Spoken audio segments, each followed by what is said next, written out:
안녕하세요. 이상 상담소의 이상입니다.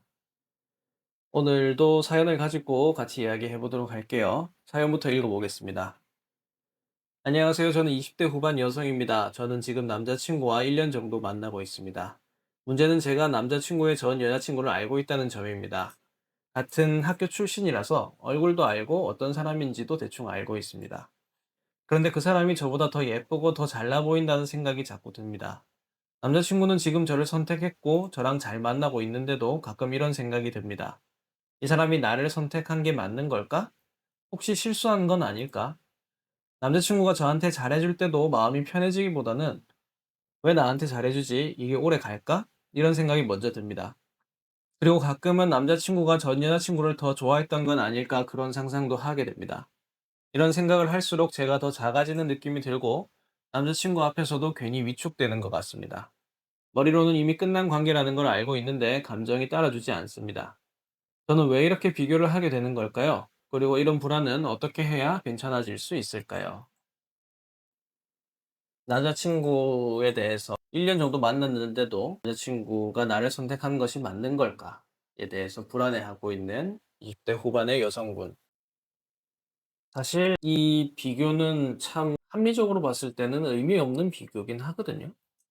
왜냐면은 그 남자친구가 이전 여자친구를 더 좋은 선택이었고 더 좋은 사랑했다면은 그 사람이랑 헤어지고 나랑 만나지 않았겠죠.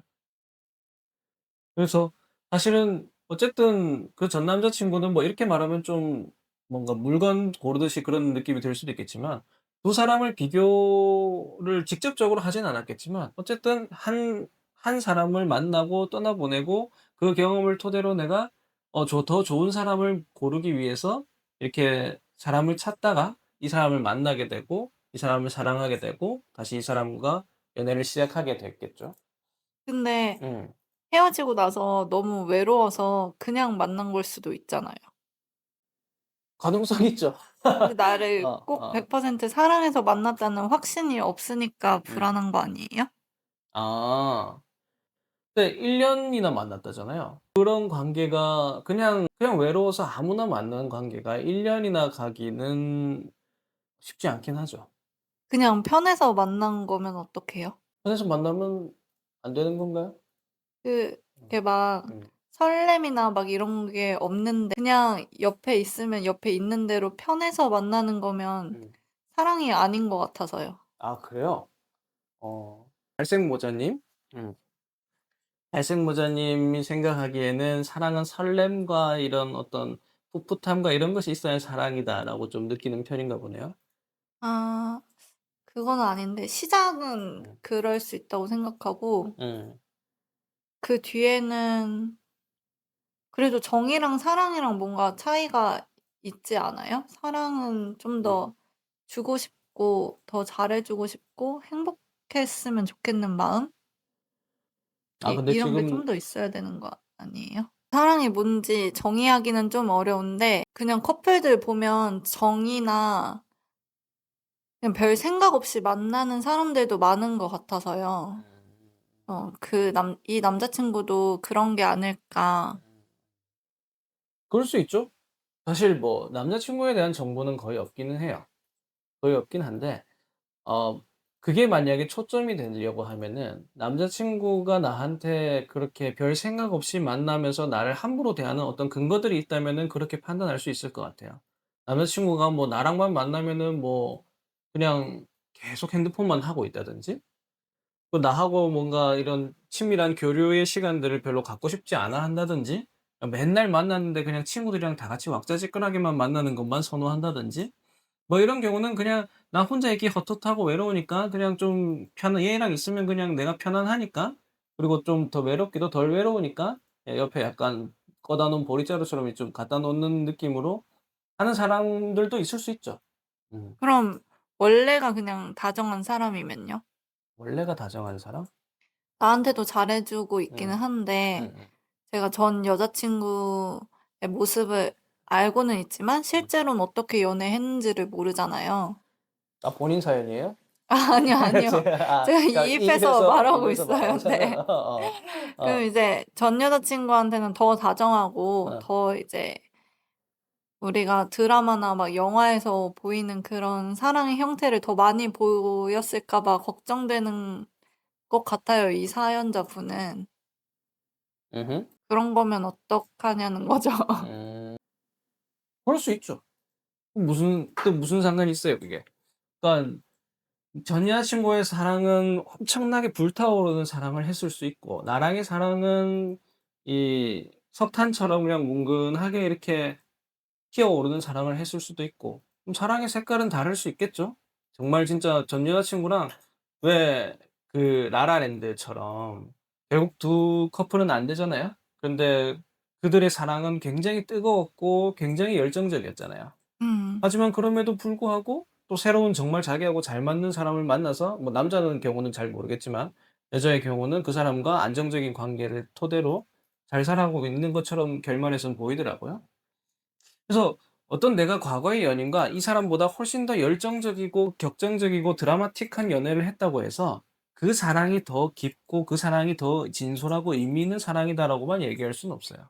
음. 그럼 20대 후반의 이 여성분이 그런 나쁜 생각, 안 좋은 생각, 불안한 생각을 없애려면 어떻게 해야 하는 거예요? 그렇죠. 진짜 되게 음. 중요한 질문이에요. 그러니까 없애려고 하면은 안 돼요 사실. 음. 그보다 더 근원을 보려고 하는 게 중요하죠. 뭐냐면은 생각은 끊임없이 날려요. 나풀거려요. 나풀나풀거려서 생각 하나를 잡으면 그 생각을 타고 또 다른 나풀거리는 게 잡히고 계속 꼬리에 꼬리를 물고 생각에 생각만 계속하게 된단 말이에요. 근데 그거는 사실 내 정신력만 갉아먹고 또 생각들이 자꾸 대부분이 부정적 생각들이니까 그 생각들이 자꾸 꼬리를 물수록 내 자존감만 자꾸 깎여 나가죠. 중요한 거는 '내가 왜 이런 생각을 하는가.'를 생각해 보는 게 중요해요. '내가 왜 이런 생각이 들지? 아 내가 불안하구나. 핵심은 불안이구나. 내 마음이 참 불안하구나. 내가 왜 그렇게 불안하지? 아 나한테 이 관계가 너무 소중해서 불안하구나. 나는 이 관계를 너무 잘 해내고 싶고 잘 이어가고 싶은데 혹시나 이 관계가 제대로 된 관계가 아닐까 봐, 혹시나 이 관계가 다른 관계에 비해서 부족할까 봐 내가 불안하구나.' 결론은 핵심은 나는 이 관계를 너무나 잘 이어가고 싶은 사람이고 그것이 안 될까 봐 너무나 불안한 사람인 거죠. 그게 핵심이고 그 핵심을 바라보는 게 중요한 거지 그 이외에 막 '전 여자친구랑은 이랬나? 이 사람은 이렇게 예뻤나?' 이런 거를 자꾸 상상하는 것은 자꾸 그 핵심으로부터 도망치는 거 밖에 안 돼요. 그래서 생각 자체가 내 마음을 회피하기 위한 수단이 될 때가 많아요. 그래서 사람들이 자꾸 불안을 안직시하고 자꾸 걱정을 하게 돼요. 불안과 걱정은 다른 거거든요. 불안은 감정이고 걱정은 생각이에요. 그래서 사람들이 막 "이러면 어떡하지? 저러면 어떡하지?" 하는 거는 내 불안을 온전히 경험하기 싫으니까 그걸 어떻게 하면 해결할 수 있을지에 대해서 자꾸 걱정을 막 하는 거죠. 근데 많이들 해 보셨겠지만 별 의미 없어요. 걱정은 진짜 거의 한 98%가 의미 없이 날아가요. 그래서 걱정보다는 차라리 불안해하시고 그 불안해하는 내 진짜 욕구와 내 진짜 감정을 이해하시는 것이 지금 갈색 모자님도 질문해 주셨다시피 자신에게 더 의미 있는 시간이 될 수 있을 것 같아요. 그래서 이것도 사실 배경을 생각해 보자면은 한도 끝도 없어요. 왜 이렇게 이 관계가 나한테 중요하고 왜 이 관계가 나한테 이런 불안감을 일으킬 만큼 내가 좀 간절한가. 이런 것들을 이제 따지고 들어가기 시작하면은 또 이 사연자분만의 어떤 인생의 배경들이 있을 수 있겠죠. 그래서 그것까지 이해하게 된다면 더 베스트긴 한데 그거는 이제 그것까지 가시려면은 혼자서는 쉽지 않긴 하고. 자 어쨌든 그렇습니다. 이거는 이제 갑자기 궁금한 건데 네. 이 사연자분은 같은 학교를 나와서 어쩔 수 없이 전 여자친구가 어떤 사람인지 알게 된 경우지만 우리가 그 연인이 있다 보면 음. 왜 판도라의 상자를 발견하게 될 때가 있잖아요. 있죠, 있죠, 있죠. 근데 그거를 열기로 결심할 수도 있고 음. 안 열기로 결심할 수도 있는데 음. 제 생각에 대부분의 사람들은 열고 싶어 하는 것 같은데 궁금하잖아요. 판도라도 결국 열었고. 음. 네. 그러면 그 여는 게 좋은 선택은 아니잖아요 사실. 열고 나면 누구나 이 사연자분처럼 불안한 마음이 들 수 있는 거 아닌가요? 그 그게 사람마다 좀 다르긴 한데 근데 갈색 모자님 말처럼 웬만하면 안 여는 게 대부분의 사람한테는 좋기는 해요. 근데 꼭 무조건적으로 그런 거는 아니라서 뭐 사실 어떤 사람은 그 판도라의 상자를 열고 그 속에 있는 그 행복했던 연애의 어떤 사진 같은 것들을 보고 '아 결국 이 여자는 나랑을 선택했구나.' 거기에서 오히려 좀 더 뭔가 자랑스러움, 뿌듯함 이런 걸 느낄 수도 있는 거고. 그런 생각을 하는 사람도 있어요? 아 있을 수 있죠. 그럼요. 음. 그리고 또 이제 옛날에 유명한 제가 한 건 아니지만 유명한 상담 사례 중에 하나는 그 아내의 옛날 연인의 그런 어떤 성애적인 묘사 일기를 써 놓은 걸 남편이 보고 그거를 옛날 일기를 우연찮게 보고 그거에 트라우마가 생겨 가지고 실제로 음. 외상후 스트레스 장애로 이제 고생하게 되는 그런 사례도 있었거든요. 그래서 그거 자체만으로도 굉장한 트라우마로 남을 수도 있죠, 그 판도라의 상자를 여는 순간. 그럼 음. 이제 그걸 어떻게 극복할 수 있어요? 그 판도라의 상자를 음. 열고 나서 불안감이나 그런 안 좋은 감정이 휘몰아치기 시작했다면 음. 그걸 어떻게 잠재울 수 있는지 궁금해요. 뭐 똑같은 말밖에 해 드릴 수 없을 것 같은데 그 불안과 내 욕구를 직시하는 것 그리고 그 사람의 과거를 존중하는 것. 왜 그러면 '아 나 불안하구나.' 하고 음. '저런 과거가 있었구나.' 하는 게 답이라는 거예요? 뭐 답이라고 좀 말할 더 수는 이제 예. 구체적으로 나아질 수 있는 방법이 있는지 그게 궁금해요. 그렇게까지 얘기하려면은 굉장히 좀 복잡해지긴 한데 뭐냐면은 아까 말했잖아요. 그 판도라의 상자를 열었을 때 누군가는 오히려 자랑스러워하고 뿌듯해할 수도 있고 누군가는 그걸로 아주 심각한 트라우마까지 갈 수도 있고 물론 이제 그 사람의 경우에는 성애적인 묘사 이런 것들이 좀 충격적이긴 할 수 있었겠지만은 어쨌든 그 성애적인 묘사를 봤다 하더라도 누군가는 덜 충격적이고 그냥 음. '아 그래 뭐 그럴 수 있지. 옛날인데.' 뭐 하고 넘길 수 있는 사람도 있잖아요. 또 그거를 이제 생각해 보면은 왜 그러냐는 거죠. 판도라의 상자가 무조건적으로 도구로만 작용하는 건 아니라는 거예요. 거기에는 사실 그 사람의 개인적인 과거사들이 연관이 됩니다. 내가 가지고 있는 핵심적인 감정들, 내가 이때까지 경험해 온 어떤 사랑의 색깔들, 관계들, 또 나의 원가족으로부터 오는 영향력들, 이런 모든 것들이 통합적으로 내가 가진 그 사람인데 그 와중에 내가 이 상자를 열었더니 치명적이었다. 혹은 이런 역사를 가진 사람이기 때문에 내가 이걸 열었는데도 안 치명적이었다가 될 수 있는 거거든요. 그래서 해결책을 원하신다면은 그 해결책은 굉장히 긴 길이에요. 뭐냐면은 나의 역사를 이해해야 돼요. 나의 역사를 이해하고 내가 이것이 왜 이렇게 나한테 치명적으로 와 닿고 내가 왜 이렇게까지 비교가 자꾸만 되는지에 대한 그 핵심적인 나의 역사를 이해하는 과정까지 깊숙이 들어가게 되면은 해결이 될 수 있을 것 같긴 한데 뭐 그것까지 가자면은 이제 우리 여기서 뭐 해줄 수 있는 이야기는 별로 안 되고 그냥 핵심적으로 아주 심플하게 얘기한다면은 다른 사람인 걸 인정하는 거죠. 그러니까 무슨 이야기냐면은 사람들은 우리의 정체성이 선형적이라고 착각을 해요. 10대 때의 나, 그걸 바탕으로 20대 때의 나, 30대 때의 나 이런 식으로 이제 나라는 개념, 자기 개념이 혹은 나의 정체성이 아주 이렇게 일관된 어떤 성형적인 특성을 가지고 이렇게 나아간다고 생각을 해요. 그래서 왜 그 사람의 과거를 가지고 그 사람을 비난하고 공격하기도 하죠. 왜냐면 이것은 같은 사람 선형적인 입장에서 같은 사람이라고 이렇게 생각이 되기 때문에. 근데 아주 세밀하게 따지고 보면은 그것은 선형적으로 언뜻 보일 수는 있지만 더 자세하게 보면은 무수히 많은 점들로 이루어져 있어요. 그러니까 1초 전에 내가 찍혀 있고 1초 후에 내가 찍혀 있고 근데 1초 전에 나와 1초 후에 나는 같은 사람인가 하면은 사실 다른 사람이거든요. 아 그 제가 음. 그 이 20대 후반 사연자분이랑 음. 비슷한 생각을 많이 해서 음. 지금 제 배우자랑도 많이 얘기를 하거든요, 네. 비슷한 얘기를. 네네. 근데 그때 이런 얘기가 나왔었어요. 그 과거의 연인들이랑 만났던 그 그 사람을 전생으로 생각하는 태도가 좀 필요하다. 그러면 음음음. 그 말이 좀 합리적인 의견이었던 거네요. 맞아요. 음. 실제로 다른 사람이에요. 음. 다른 사람이라고 이해하면 음. 좀 마음을 편하게 먹을 수 있을 것 같아요. 음. 맞아요. 다른 사람이죠. 그러니까 이 무수히 많은 점으로 이루어져 있는 한 사람인 거죠. 음. 그 와중에 있는 한 사람인 거고 음 그 정체성에 대한 이야기로 가게 되면은 또 이제 뭔가 너무 복잡해지기는 한데 어쨌든 지금 이 사연자분도 그렇고 뭐 지금 갈색 모자님도 비슷한 그걸 경험하고 있다고 그러니까 전혀 비교할 필요가 없는 것을 비교하고 있다라고 이야기를 하고 싶네요.